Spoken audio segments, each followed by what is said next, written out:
Dahulu kala ada satu keluarga yang terdiri kakak dan adik yang tinggal dalam satu rumah di desa. Sang kakak sudah beristri dan istrinya juga tinggal di rumah tersebut. Seperti layaknya penduduk desa, sang kakak memiliki rutinitas untuk bekerja menggarap ladang di kebun setiap hari. Sang istri mengerjakan pekerjaan rumah dan ditemani oleh sang adik. Lambat laun, sang adik entah mungkin mempunyai rasa terhadap istri sang kakak dan mulai menggodanya. Sang adik menggoda istri sang kakak ketika sang kakak pergi bekerja menggarap ladang di kebun. Perilaku sang adik semakin menjadi-jadi. Istri sang kakak yang tidak tahan terhadap perilaku sang adik kemudian melaporkannya kepada sang kakak. Sang kakak yang mendengar cerita tersebut menjadi marah terhadap sang adik. Sang kakak kemudian mengusir sang adik keluar dari rumah dan pergi sejauh mungkin dari hadapannya. Sang adik menerima hukuman dari sang kakak dan akhirnya pergi dari rumah tersebut. Sesampainya di desa Lasang, sang adik menoleh ke belakang dan bertanya kepada sang kakak, Doa kotoe. Toe lau koe. bahwa tempat tersebut belumlah cukup jauh dan meminta sang adik untuk pergi lebih jauh lagi. Sebelum pergi di tempat tersebut, sang adik menyempatkan diri untuk kencing.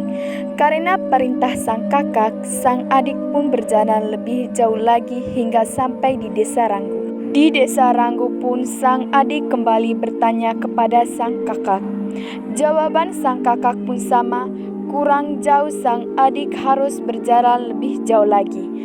Jauh sang adik berjalan hingga kemudian dia menemukan sebuah desa. Saat menoleh ke belakang, sang adik sudah tidak dapat melihat sang kakak. Sang adik pun menyimpulkan bahwa desa tersebut sudah cukup jauh dari sang kakak dan memutuskan berhenti di situ. Di desa tersebut terdapat sebuah gubuk dengan 2 orang penjaga di dalamnya. 2 orang tersebut sedang melakukan tokong atau ronda malam.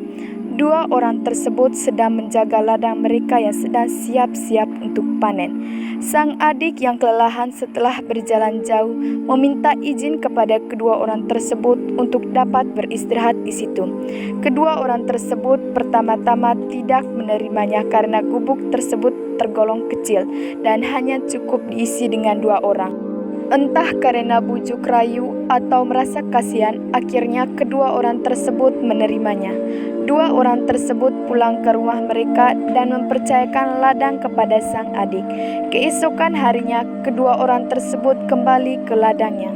Mereka kaget melihat bahwa ladangnya sudah tidak ada lagi dan berubah menjadi bongkahan batu yang besar. Setelah mereka lihat dengan cermat, ternyata ladang beserta tumbuhan di dalamnya sudah berada di atas batu besar tersebut, dan sang adik yang tidur di gubuk sudah tidak ada lagi. Bongkahan batu yang besar yang dikenal dengan batu umput tersebut dipercaya oleh masyarakat sekitar sebagai sang adik, dan sang kakak yang mengusirnya adalah Gunung Pocokuvus itu sendiri.